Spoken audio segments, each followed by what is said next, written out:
I'm Stephanie from Back to the Passport. Today, I'm sharing what we were able to do with a long weekend in San Francisco when Rick tagged along on a recent work trip of mine. I got in Thursday around noon and headed to the office and then went for cocktails at the Tonga Room and Hurricane Bar before Rick arrived later in the evening. Next time we're back in San Francisco, we'll definitely be revisiting that bar. After Rick arrived and checked into the hotel, we went over to the Alchemist, as it was right around the corner from our hotel.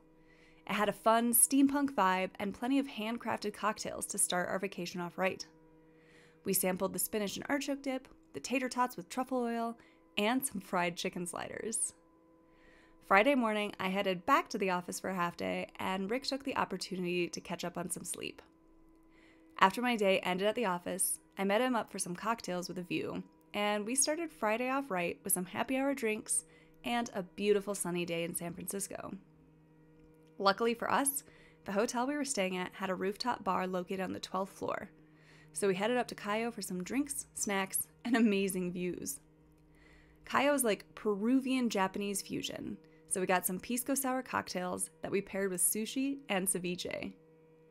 The hotel was located near Oracle Park, and it was an area of San Francisco I had yet to experience.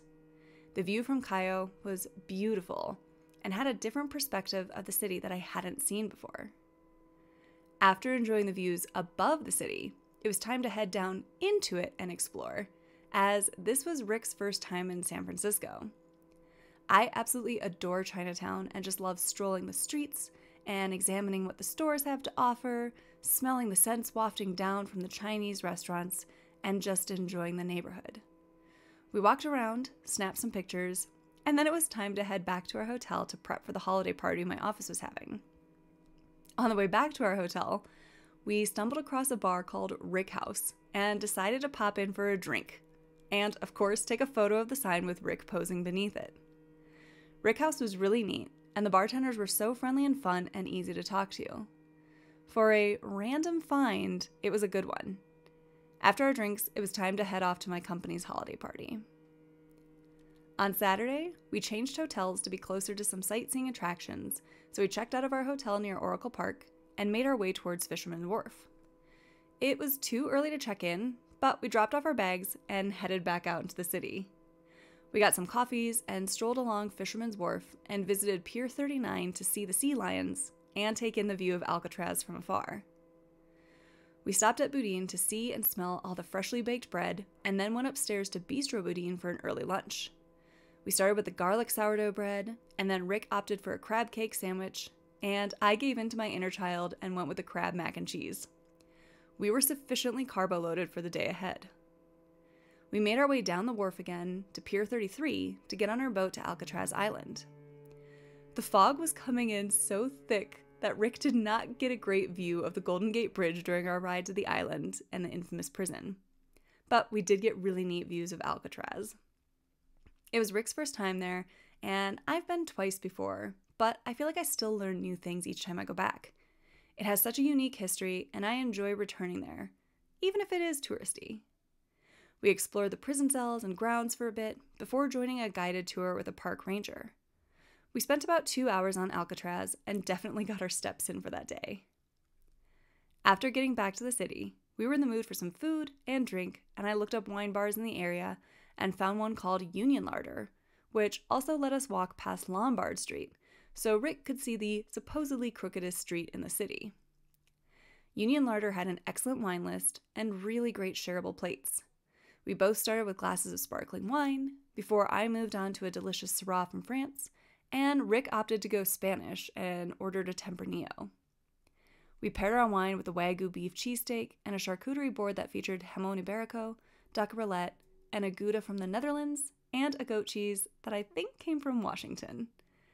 Everything was delicious, and it was the right amount of food to share between the two of us. We hung out there for a few hours, eating and drinking, and watching the Hyde Street cable car go up and down the hill. After our night of wine, we headed toward Ghirardelli Square for some dessert.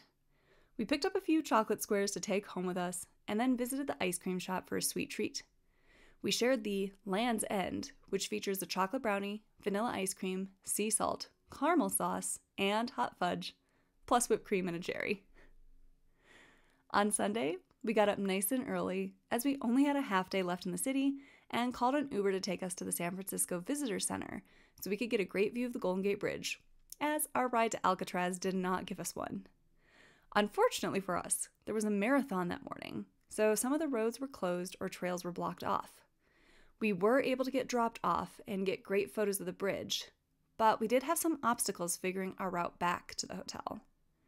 We ended up walking in the Presidio and still having a great view of the bridge and the city before us, and wanted to check out Dynamo Donut.